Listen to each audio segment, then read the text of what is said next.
Olá, pessoal! Hoje é quinta-feira, 4 de setembro de 2025, e nossos amigos Richard Wolff e Michael Hudson estão de volta conosco. Bem-vindos de volta, Richard e Michael. Feliz por estar aqui.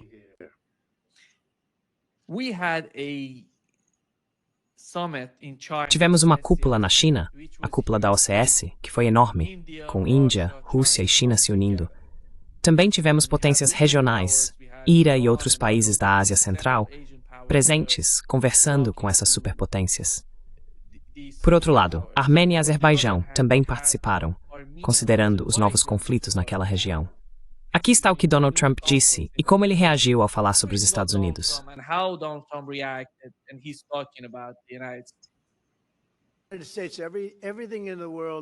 Estados Unidos, tudo no mundo morreria. É verdade. É tão poderoso, é tão grande. E eu o tornei realmente grande nos primeiros 4 anos. Depois começou a se degenerar com o que essa administração Biden fez. Mas nós o fortalecemos a um nível que eu nunca pensei que poderíamos alcançar tão rapidamente. Somos os mais fortes, somos os melhores financeiramente. O dinheiro que entra é enorme por causa das tarifas e outras coisas, mas principalmente por causa das tarifas. As tarifas nos trazem até mesmo essas outras coisas. Além disso, nos proporcionam ótimas negociações. Eu resolvi 7 guerras, e várias dessas guerras foram por causa do comércio.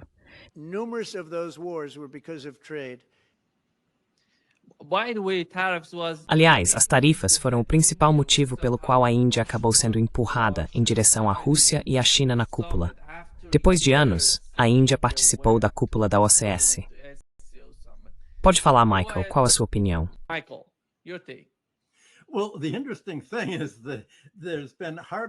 Bem, o interessante é que quase não houve cobertura na imprensa americana e até mesmo na imprensa europeia sobre o que realmente foi o objetivo da cúpula. A cobertura do New York Times foi provavelmente a pior. Eles fizeram parecer que toda a Organização de Cooperação de Xangai e as reuniões em Tianjin e Pequim eram simplesmente para discutir a confrontação contra o Ocidente. Ao ler a cobertura aqui, e no Financial Times e outros, os pensariões eram tons sobre como se organizar para ameaça Ocidente. Toda a cobertura é sobre o desfile militar, que é retratado como uma ameaça iminente ao Ocidente.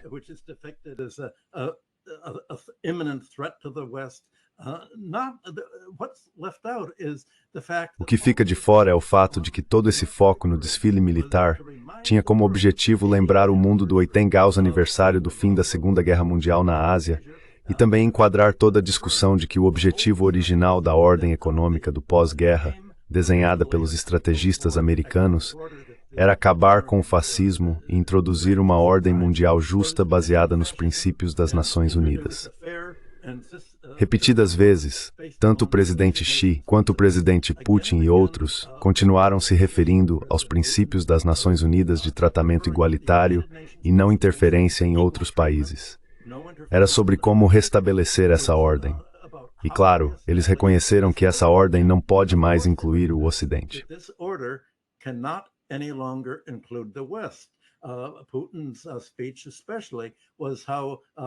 O discurso de Putin, em especial, foi sobre como os Estados Unidos e a Europa afastaram o Ocidente dos princípios das Nações Unidas, de uma economia internacional aberta e do tratamento de nação mais favorecida, em que você trata outras nações de forma igual e reconhece as preocupações de segurança de todos. Então, o chefe da OTAN, Mark Rutte, reclamou que Putin estava recebendo atenção demais, ou seja, que nem deveríamos discutir o que realmente está sendo debatido na China. Isso significava não discutir o quanto testemunhamos nos últimos dias, um marco na introdução de uma nova ordem econômica. O presidente Putin, ao ser informado sobre isso, explicou na coletiva de imprensa que deu que a confrontação não era, de forma alguma, o foco.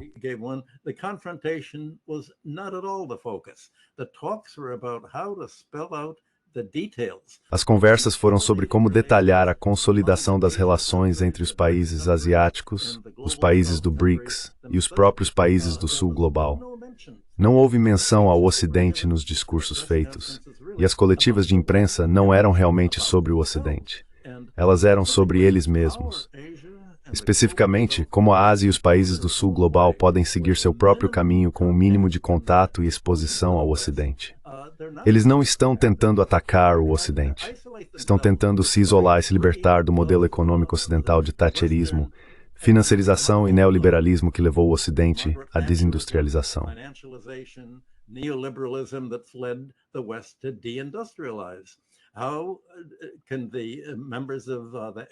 Como os membros da SCO, dos BRICS e seus aliados no Sul global podem criar uma economia de mercado socialista, basicamente nos moldes da China, que realmente eleve o padrão de vida e aumente a produtividade, em vez de promover a desindustrialização? Nenhuma guerra está realmente sendo ameaçada, exceto pela OTAN, mas também não haverá relações pacíficas. A questão é como se tornar independente das relações com o Ocidente.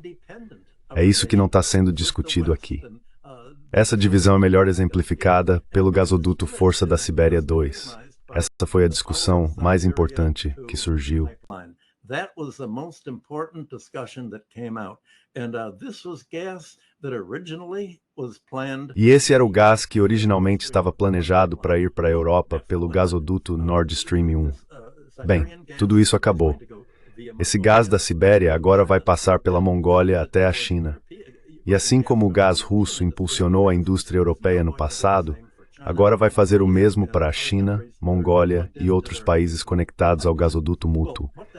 Isso significa que a Europa vai ficar dependente das exportações de gás natural liquefeito dos Esosmar, com preços muito mais altos e o declínio dos suprimentos do Mar do Norte vindos da Noruega. Essa enorme quantidade de gás na Sibéria vai impulsionar o crescimento chinês. Dá para ver a fúria que isso causou na Europa.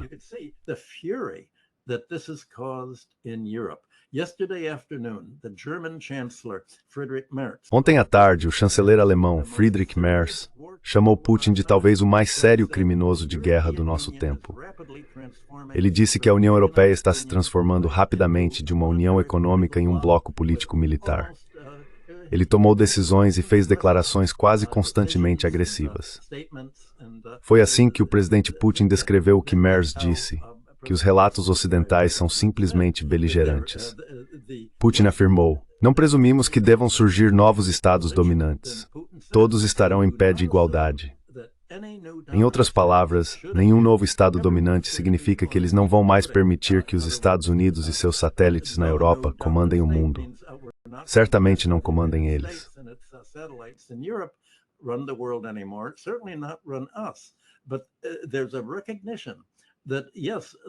Mas há um reconhecimento de que sim, os Estados Unidos podem comandar a Europa e provavelmente o Japão e a Coreia por enquanto. Mas todas essas reuniões foram sobre como não nos envolver nisso. Você citou o presidente Trump antes.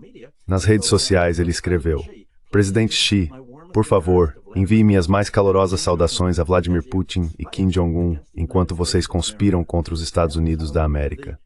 Foi assim que a mensagem e a cobertura de tudo isso aconteceram.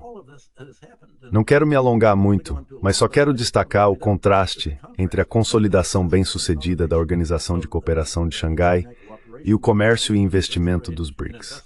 É um sistema econômico diferente da desestabilização dos Estados-UR, da economia dos ESON que está desestabilizando.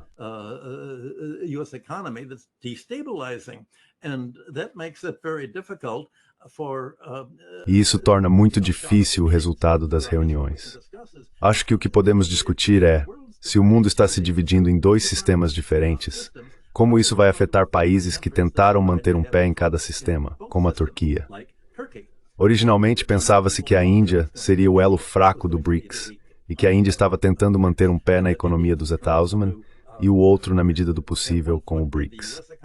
Mas realmente representando os interesses neoliberais dos Estados dentro do BRICS.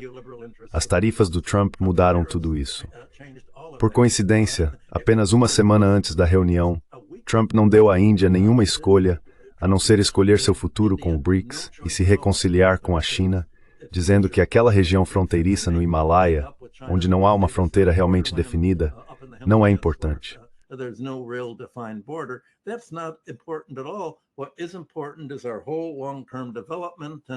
O que é importante é todo o nosso desenvolvimento de longo prazo. E para a Índia, o comércio de petróleo e gás que temos com a Rússia refinar o petróleo russo e obtê-lo, é muito mais importante para a nossa economia, que depende de energia e eletricidade produzidas pelo petróleo. Isso é muito mais relevante do que nossas exportações, principalmente de produtos de trabalho manual para os Estados Unidos.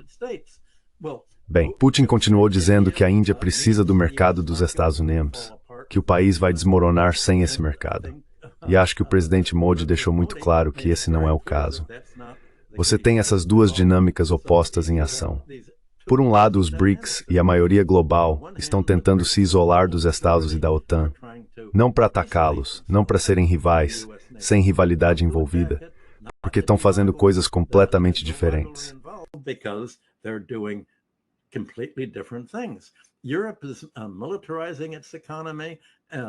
A Europa está militarizando sua economia e desindustrializando o setor não industrial.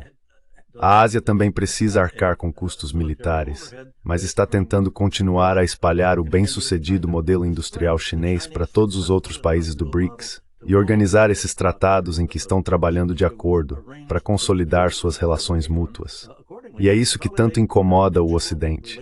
A ideia de que outros países não dependem do mercado dos Estados Unidos, não dependem da Europa, mas podem realmente seguir skin. É um sistema diferente e está tendo sucesso enquanto os Estados Unidos está encolhendo e a economia europeia está encolhendo e eles estão se desintegrando.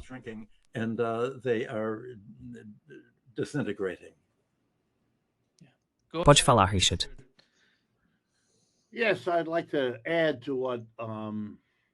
Sim, gostaria de acrescentar ao que o Michael disse, trazendo um pouco de história e depois focando um pouco nos BRICS. No final da Segunda Guerra Mundial, George Kennan e outros argumentaram que após a derrota do fascismo, o próximo passo teria que ser a consolidação do Império Americano. Ele não usou exatamente essas palavras, mas na prática seria isolar, ou em suas palavras, conter a União Soviética, que então, em sua visão, incluía a Europa Oriental. Por que menciono isso? Porque a história nos trouxe a uma espécie de inversão completa. Se eu tivesse que resumir o que tirei desta cúpula na China no último fim de semana, diria que ela representa um programa de contenção do Ocidente e, acima de tudo, dos Estados Unidos.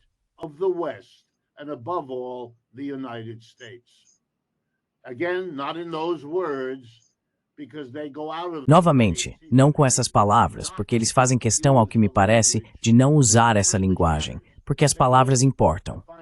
Eles não se definem como envolvidos em um grande confronto militar.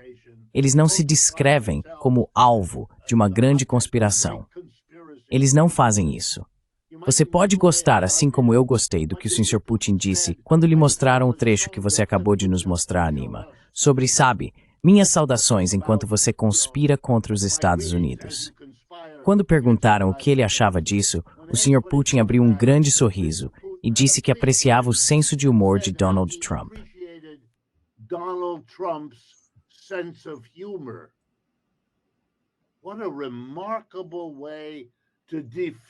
Que maneira notável de dissipar, com humor, com ridículo, toda a intensidade disso tudo.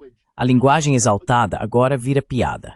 Isso diz muito sobre o que está acontecendo aqui. Primeiro ponto. Segundo ponto. Os BRICS agora estão em uma posição muito confortável, e foi isso que esta cúpula me mostrou. Nos últimos 5 anos, de 2020 até agora, a diferença entre o tamanho e a riqueza econômica dos BRICS em relação aos Estados Unidos ou ao G7 ficou cada vez maior. Isso é extremamente importante. Eles alcançaram os Estados Unidos em 2020 e agora estão nos deixando para trás enquanto avançam.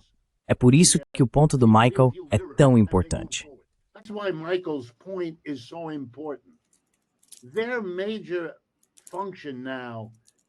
A principal função deles agora é consolidar, organizar, integrar o que já possuem. O que quero lembrar é que os BRICS juntos compreendem mais da metade da população deste planeta. O G7 mal chega a 10% deste planeta. Esses números são muito, muito difíceis de superar. E se você considerar os 5 anos em que um deles cresce significativamente mais rápido que o outro, quero lembrar, a Alemanha está em recessão, o Reino Unido está se segurando por um fio e os Estados Unidos se sentem melhor do que todos eles, porque tem um crescimento de 2,5%. A China tem 5% e a Índia tem 7%. Não há competição aqui. O tempo tem estado ao lado deles, e só fica mais favorável à medida que falo. E é com isso que eles estavam lidando.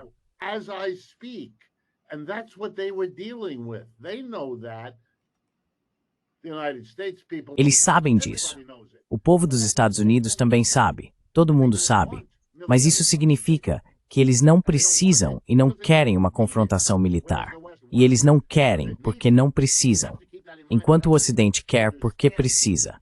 Você precisa ter isso em mente, senão vai entender errado a dinâmica que está acontecendo aqui. E eu acho que, no fundo, essa é uma situação muito, muito perigosa.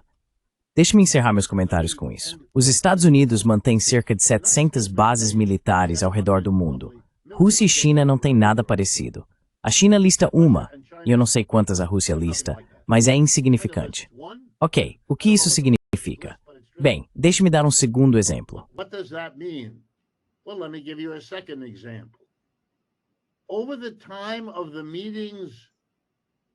Durante as reuniões em Pequim, a única coisa dramática que os Estados Unidos fizeram, e fizeram questão de que o presidente anunciasse, foi um ato extraordinário. Um barco, um pequeno barco com alguns motores de popa, estava navegando em águas a 1.600 quilômetros dos Estados Unidos. Pelas imagens que agora nos foram mostradas, ficou claro que esse barco não tinha mísseis a bordo. Ele não teria como transportá-los. Era pequeno demais. Estava navegando entre a Venezuela e Trinidad, que ficam a uma curta distância uma da outra. Esses países são separados por 16 ou 19 quilômetros de água. E os Estados Unidos tomaram a medida extraordinária, já que não se pode saber o que há em um barco desses, sem uma inspeção bem próxima, de não parar o barco.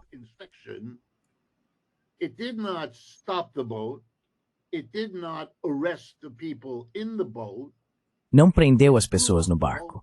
Explodiu o barco com um drone ou um míssil, matando, de acordo com o governo dos Estados Unidos, 11 pessoas que estavam dentro ou sobre o barco. Esse é o papel dos Estados Unidos. E isso foi anunciado pelo presidente em sua coletiva de imprensa. Foi anunciado sem prisão, sem julgamento, sem júri, sem sentença. Essas pessoas foram sumariamente executadas. O que vocês estão fazendo? Aliás, essas são águas internacionais, onde o direito internacional global proíbe isso. Os Estados Unidos não estão em guerra com a Venezuela, ou se estão, ninguém declarou. Nem os venezuelanos, nem os americanos. O Congresso não votou por isso, e o presidente não declarou.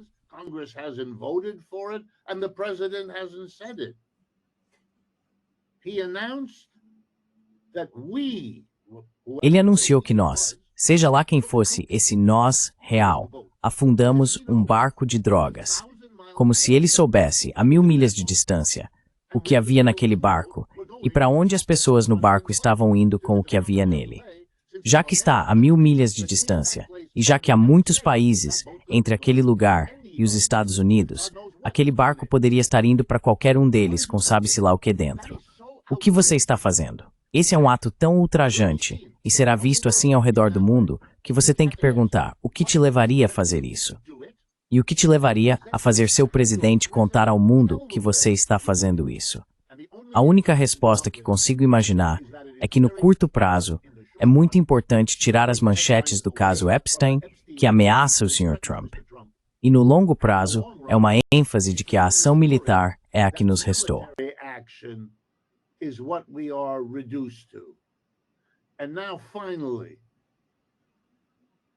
E agora, finalmente, no Afeganistão, os Estados Unidos começaram, se entendi corretamente, a usar drones. E, muito notoriamente, ao longo de vários anos, ouviram o que quer que fossem suas fontes de informação e usaram os drones para assassinar grupos de pessoas que muitas vezes estavam em um funeral, um casamento, uma reunião de família. Certo, se você continua fazendo isso, e isso é equivalente ao que foi feito com aquele barco, você está ensinando as pessoas, seja quem for que você faça isso, a ficarem profundamente irritadas, amarguradas e temerosas. Porque para elas, isso é uma destruição militar completamente irracional.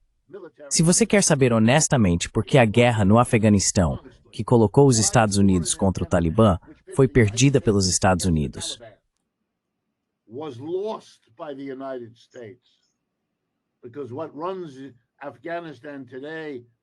Porque quem governa o Afeganistão hoje, amigos, é o Talibã. Eles venceram, nós perdemos. E uma das razões foi o que fizemos lá. E parece que não aprendemos a lição.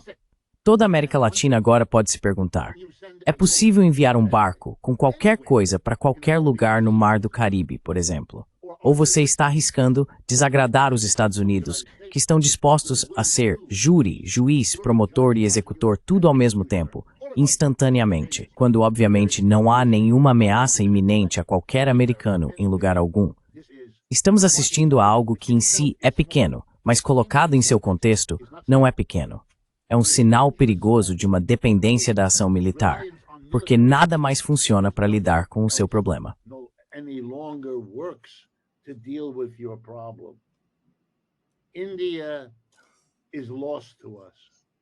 A Índia está perdida para nós. O presidente, que sugere ser um grande líder por causa de suas tarifas, faz isso justamente enquanto assistimos aos BRICS se organizando para permitir que dezenas de países reduzam ou eliminem os danos que sentem ter sofrido com as tarifas. 50 bilhões ou 100 bilhões arrecadados com as tarifas são uma compensação infantilmente inadequada para o dano causado pelo que a Índia fez. E por fim, o que todos os países do mundo estão fazendo agora? O que todas as empresas envolvidas no comércio internacional estão fazendo agora é reavaliar. E a propósito, isso inclui empresas americanas, tanto aquelas com fábricas no exterior quanto as que estão aqui nos Estados Unidos. Uma estratégia prática, voltada para a maximização do lucro, exige que você se ajuste a uma economia mundial que está mudando de forma dramática.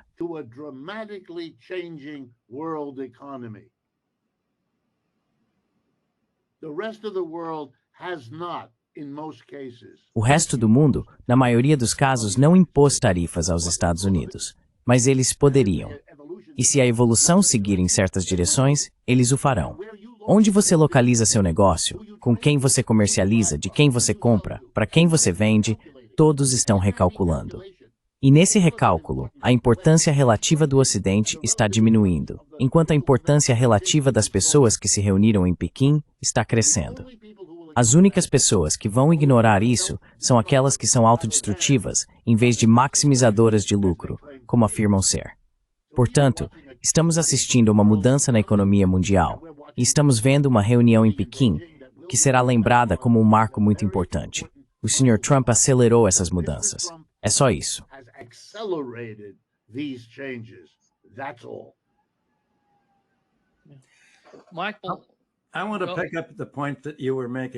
Michael, quero retomar o ponto que você estava levantando sobre o ataque à Venezuela, o barco. O presidente Trump forneceu a justificativa para o motivo pelo qual fez isso. O que ele disse foi explicitamente: este é apenas o primeiro ataque à Venezuela. É o tiro de abertura. E como você sabe, tem havido uma discussão nas últimas semanas sobre os planos dos Estados Unidos de invadir a Venezuela, porque, de fato, ela representa uma ameaça para os Estados Unidos. E é preciso entender qual é essa ameaça. A ameaça é que a Venezuela possui petróleo que não está mais sob controle direto dos Estados Unidos.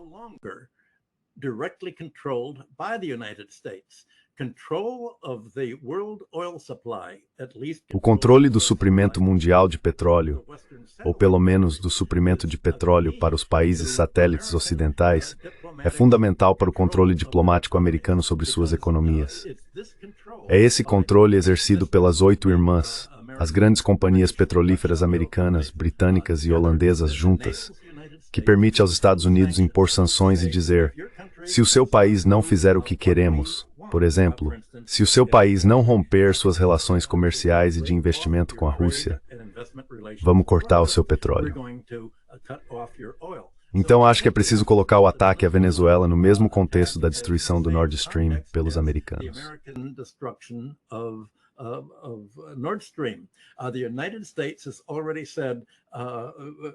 Os Estados Unidos já declararam que Trump colocou uma recompensa de 50 milhões de dólares para quem matar o presidente da Venezuela, Maduro. Isso não está exatamente de acordo com a regra da Carta da ONU sobre não interferir nos assuntos internos de outros países. Os Estados Unidos já confiscaram os ativos da Venezuela. Os ativos em ouro que estavam depositados no Banco da Inglaterra foram tomados. Os Estados Unidos também apreenderam as participações da Venezuela em redes de distribuição e postos de gasolina nos Estados Unidos.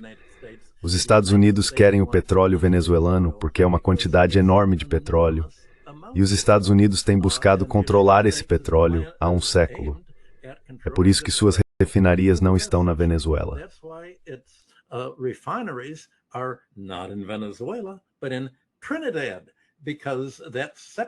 Mas em Trinidad, por ser separada da Venezuela, os Estados Unidos sempre quiseram ter a capacidade de pressionar a Venezuela, dizendo: bem, vocês podem ter o petróleo, mas quem vai refiná-lo? Aqui vocês estão a 12 milhas de distância. Em Trinidad, isso é muito separado, e podemos controlar Trinidad e assim ter nosso controle sobre vocês. Pense no ataque iminente à Venezuela, no mesmo contexto em que Trump disse que deveríamos invadir a Groenlândia por nossa própria segurança nacional. A Groenlândia tem matérias-primas que os Estados Unidos desejam. Ela possui uma situação geopolítica favorável no norte para controlar grande parte do comércio marítimo e toda a região do Ártico.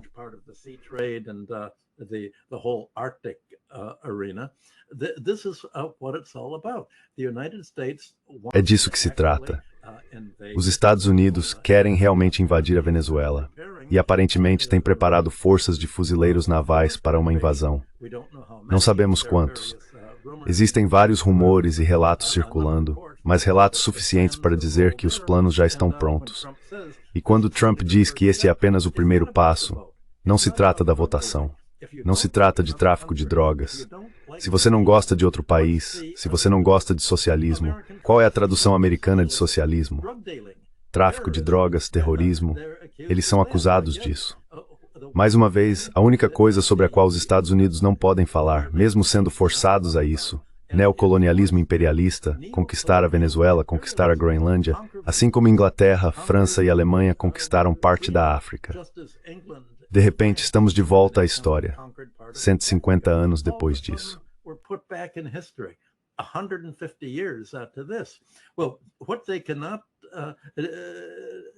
Bem, o que eles não podem discutir, voltando às reuniões da SCO e dos BRICS, é que o que os BRICS estão fazendo, o que a China fez ao criar uma economia mista, vamos chamar de economia de mercado socializada, foi justamente a dinâmica original do capitalismo industrial. Buscar racionalizar a produção, minimizar o desperdício, minimizar custos desnecessários impostos por classes extratoras de renda, os proprietários de terras, os monopolistas, os bancos que não desempenhavam um papel produtivo no financiamento da indústria. O problema é que os Estados Unidos e a Europa não seguem mais essa lógica original do capitalismo industrial do século XIX. Eles estão dispostos a explodir o mundo se não conseguirem controlá-lo e dominar outros países.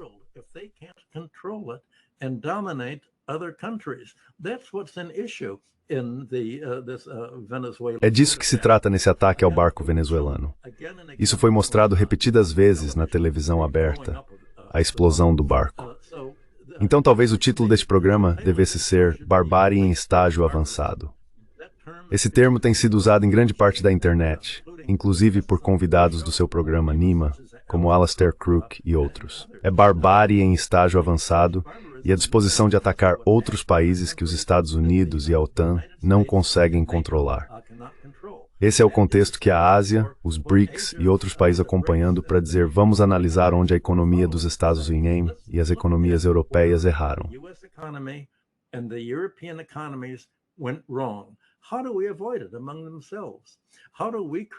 Como evitamos isso entre nós? Como criamos comércio entre nós, investimento entre nós e relações monetárias entre nós que não levem ao tipo de financiarização que destruiu as economias ocidentais, já que elas fizeram um longo desvio do capitalismo industrial para o capitalismo financeiro e a polarização financeira, polarizando as economias entre credores e devedores e impondo toda uma sobrecarga de serviço da dívida, renda fundiária e monopólios crescentes. Esse é o modelo ocidental. Os BRICS technodro é como erstpaffund. What the BRICS are discussing is how do we avoid all this? And they're reinventing the wheel that E eles estão reinventando a roda que Grã-Bretanha, Alemanha, França e Estados Unidos desenvolveram em seus processos de industrialização no início do século XIX. Bem, isso é o que não pode ser discutido. Então, em vez de explicitar dizendo, bem, não somos mais países capitalistas industriais, estamos nos desindustrializando, e assim a única maneira de controlarmos outros países é agarrando-os pela força militar. Seja o petróleo venezuelano, a Groenlândia ou as terras raras da Ucrânia. Eles simplesmente os chamam de traficantes de drogas, beligerantes, malignos. E essa demonização de outros países, como se países que você não consegue controlar fossem traficantes de drogas, ou fossem etnicamente inferiores se forem eslavos e você for ucraniano, ou se forem hispânicos e você for do governo americano, republicano. Toda essa demonização serve para evitar falar sobre o que essa divisão mundial que estamos vendo tomar forma na última semana realmente significa.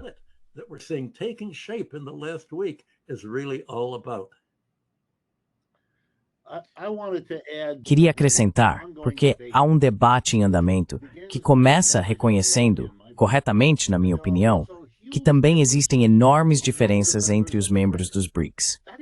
Isso é correto. São países muito diferentes, com histórias diferentes, sistemas econômicos diferentes e culturas diferentes.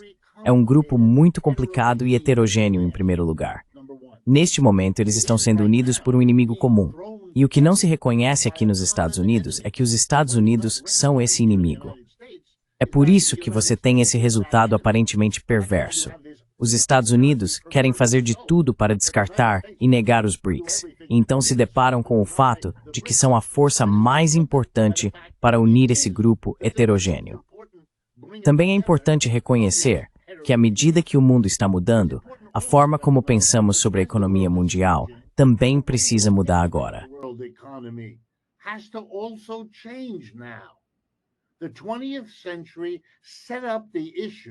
O século XX apresentou a questão como se fosse uma grande luta histórica entre o sistema capitalista e o sistema socialista, etc.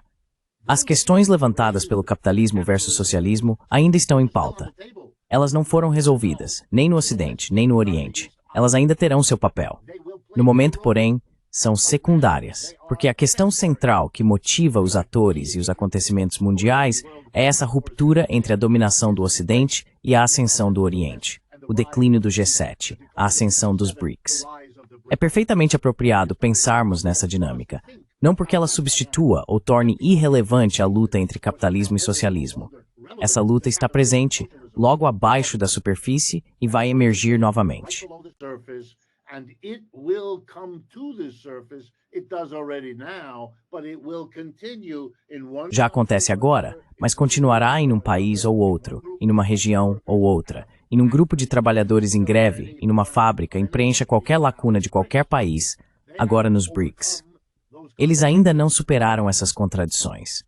Alguns de seus entusiastas podem dizer que sim, mas isso é ingênuo. Você sabe, as pessoas que fizeram a transição do feudalismo para o capitalismo, por exemplo, na França, Robespierre, Danton, todos eles, adoravam falar sobre liberdade, igualdade for praise to all utterst. Executive que as getilices o capitalismo, em Berlim tuinen, igualdade fundakidu, kemerkedistente a corso no dalgacia dorth. And the American Revolution contribution, democracy. Well, the 19th century taught people. Bem, o século XIX ensinou às pessoas que vocês conseguiram o capitalismo. Conseguiram mesmo. Vocês enterraram o feudalismo? Também conseguiram. Mas conseguiram liberdade, igualdade, fraternidade e democracia? De jeito nenhum. E quem destacou isso de forma mais poderosa no século XIX do que qualquer outra pessoa? Karl Marx. Essa é a contribuição dele. Ele amava liberdade, igualdade, fraternidade, democracia, as revoluções francesa e americana. Ele disse isso várias e várias vezes. Mas ele afirmou que o capitalismo é o próprio obstáculo para alcançar isso. E essa foi sua outra grande contribuição. Não é algo externo, é interno.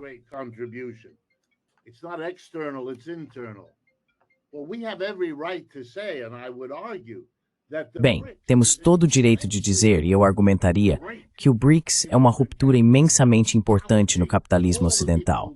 desafiando todas as pessoas que o lideraram, ou como Michael diz, desafiando toda a lógica e ideologia do capitalismo do século XIX e do século XX.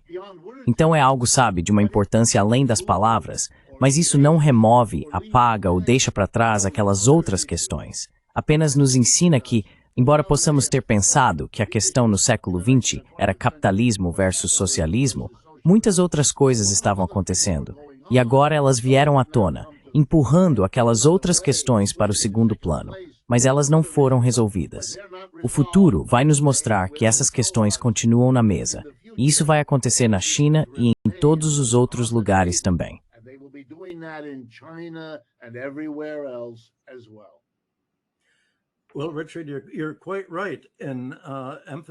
Bem, Richard, você está absolutamente certo ao enfatizar qual foi a ruptura.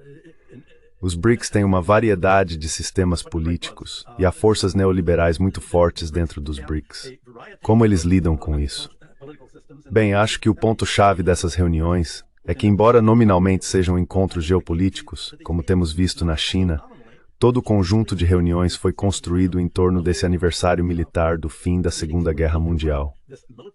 Foi colocado em uma perspectiva militar para destacar o quão importante é a luta de hoje na definição dos próximos 80 anos.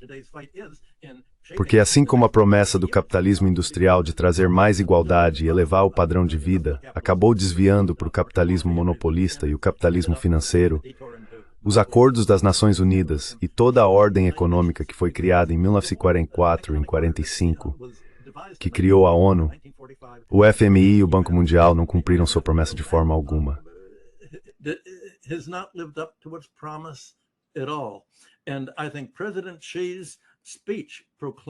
E eu acho que o discurso do presidente Xi nessa reunião proclamou que o objetivo era, entre aspas, uma iniciativa de governança global. Ele está falando sobre como criar uma governança global que possa ser acordada diante dessas forças neoliberais em alguns países e diante dos interesses sobreviventes de busca de renda pós-industrial em muitos países dos BRICS e em muitos países do sul global. Como lidamos com isso?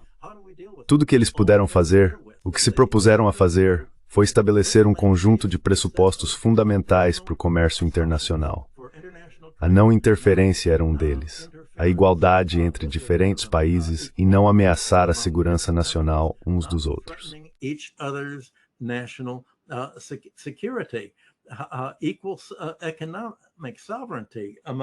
A soberania econômica igualitária entre as nações era realmente o objetivo principal.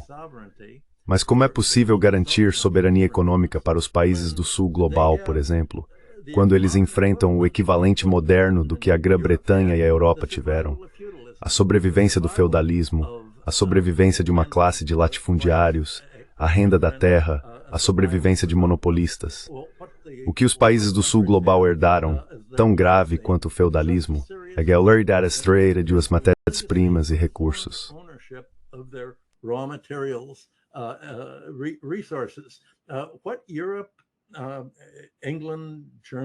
O que a Europa, Inglaterra, Alemanha, França buscava na África não era se replicar, não era espalhar o capitalismo industrial que marcou o avanço industrial europeu, mas sim buscar a extração de rendas. Eles queriam criar seu próprio tipo de economia rentista, tão restritiva quanto o feudalismo. Eles buscavam rendas de recursos como petróleo, mineração, monopólios em transporte, como o investimento europeu em canais, ferrovias e outras infraestruturas básicas. Desde o início, o investimento europeu e depois americano no sul global assumiu uma forma completamente diferente do investimento feito na Europa continental e nos próprios Estados Unidos.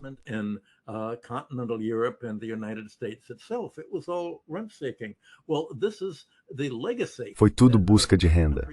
Bem, esse é o legado com o qual os países britânicos têm que lidar, porque esse legado criou oligarquias clientelistas em muitos dos países do Sul. Esse era um problema que eles estavam preocupados até a semana passada em relação à Índia. Onde se encaixa a economia mista e a identidade geopolítica mista da Índia? Bem, eles conseguiram resolver isso. Eles vão ter que resolver esse problema que você apontou, de diferentes sistemas econômicos em todos os países do BRICS e do Sul global. A única maneira de começar é dizer, o que podemos concordar é com a desdolarização usando as moedas uns dos outros, não o dólar. A China será o principal investidor em um banco internacional e criará relações comerciais.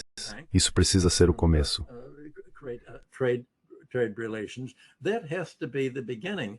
How they deal with each other before they can deal now. Como eles lidam uns com os outros antes de poderem lidar agora?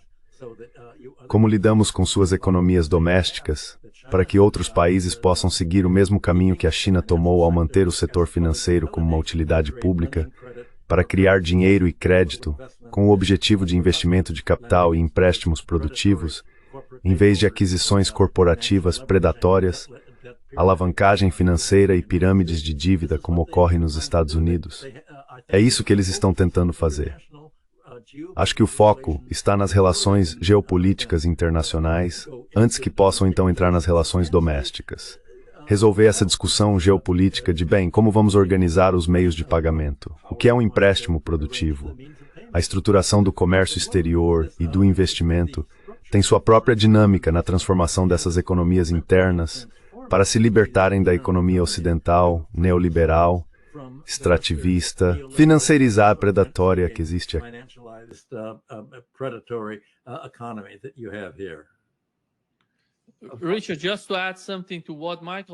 Richard, só para acrescentar algo ao que o Michael disse, nos últimos 3 anos, o dólar dos Estados Unidos perdeu cerca de 17% do seu valor em relação ao ouro.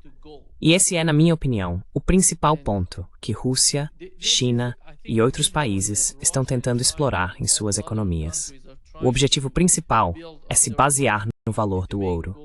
Pode continuar, Richard.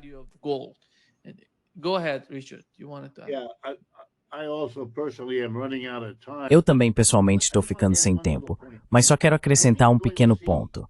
Acho que vamos ver o que o Michael acabou de mencionar. Vamos ver. E o mundo todo vai ver como exatamente a China e os BRICS vão lidar com as questões econômicas que o mundo todo enfrenta de forma diferente. Eles vão ver isso passo a passo, seja na atenção dada ao clima, quanto do seu desenvolvimento econômico vai ser moldado por levar a sério as questões climáticas versus não fazer isso. Isso já é evidente. Quanto do seu trabalho vai ser focado em garantir que a desigualdade de riqueza e renda pare de aumentar e comece, mesmo que apenas de forma tangencial, a diminuir, tomando medidas deliberadas. E há algumas evidências disso.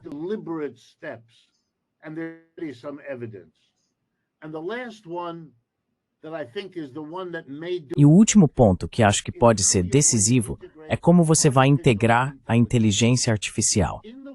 No Ocidente, ela é uma ameaça ao emprego.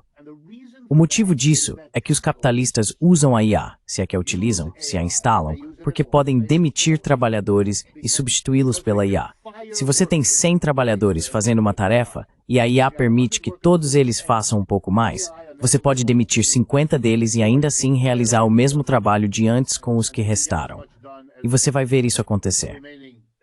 É por isso que existe alarmismo e ansiedade em relação ao emprego. Mas é claro, existe uma alternativa. About the employment. But of course there's an option. If the AI makes you doubly productive. Se a IA te torna 2 vezes mais produtivo, como no meu exemplo, a alternativa é que todo mundo mantenha o emprego, mas trabalhe 4 horas por dia, não 8. Assim você obtém o mesmo resultado, todos os mesmos números, o mesmo lucro. Tudo igual, mas a IA foi usada para aumentar o lazer da maioria, a classe trabalhadora.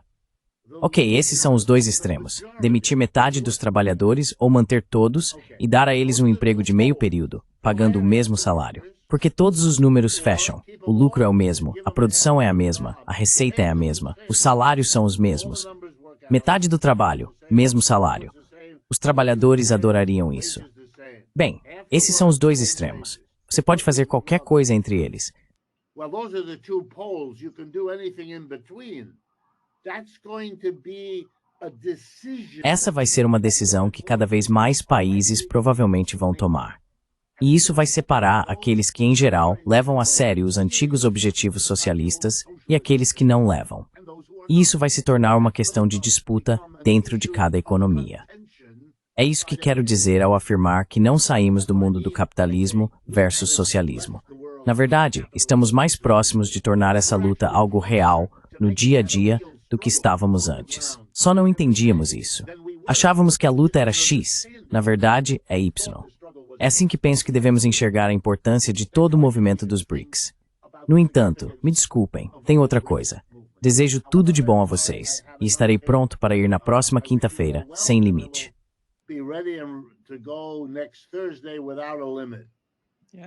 Sim. Obrigado, Richard. Até logo.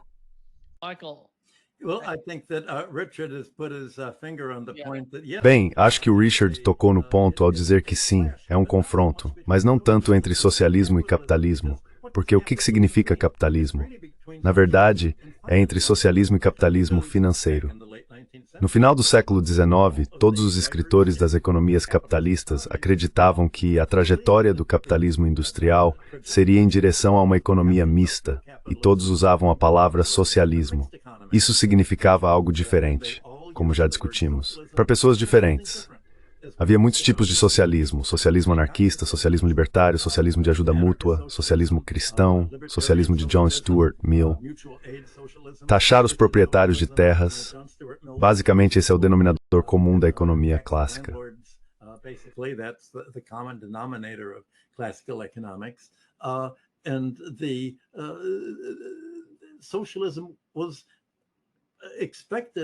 O socialismo era esperado como parte da dinâmica do próprio capitalismo industrial. Tudo isso acabou após a Primeira Guerra Mundial. E você pode olhar para a escola, os BRICS e os países do Sul Global, pode observar o que aconteceu na última semana, como preparando o terreno para a retomada de toda essa ideia de uma economia de mercado, uma economia capitalista de Estado, uma economia mista, como existe na China. E, como Lenin descreveu em sua Nova Política Econômica de 1921, sempre será necessário algum tipo de economia mista.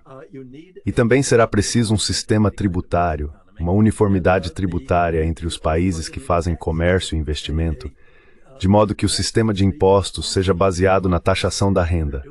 Renda econômica, ou seja, renda não auferida pelo trabalho, renda da terra, renda de monopólio, renda de recursos naturais e especulação financeira.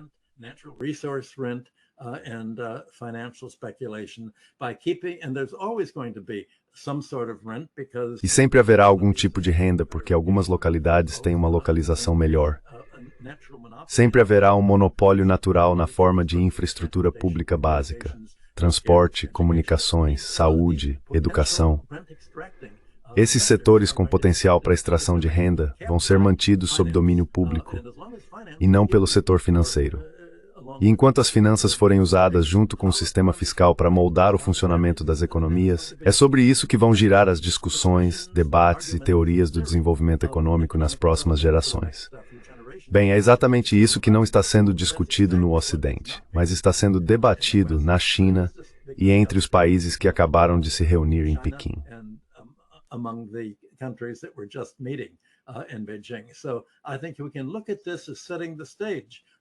Então, acho que podemos encarar isso como uma preparação do terreno.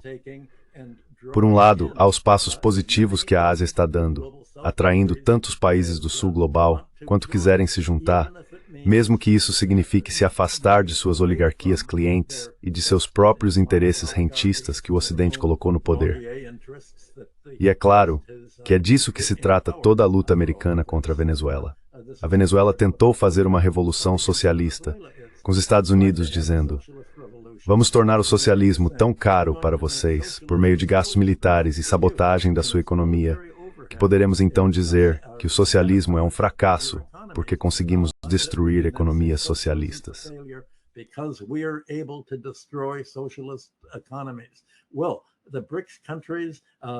Bem, os países do BRICS e a Organização de Cooperação de Xangai disseram: vocês não vão conseguir fazer com as nossas economias o que acabaram de fazer com a Venezuela e o que estão ameaçando fazer com a Groenlândia. Vamos nos isolar de vocês, não vamos lutar com vocês. Vamos nos defender se nos atacarem, como estão atacando a Rússia na Ucrânia. Se vocês nos atacarem por causa do caminho que estamos seguindo, então, é claro, haverá uma luta. Não queremos uma luta. Só queremos não ter nada a ver com vocês. Vocês são um sistema diferente. Vocês são o barbarismo em estágio avançado, e nós vamos seguir nosso próprio caminho. Acho que é isso que está moldando a próxima geração globalmente. the next generation globally.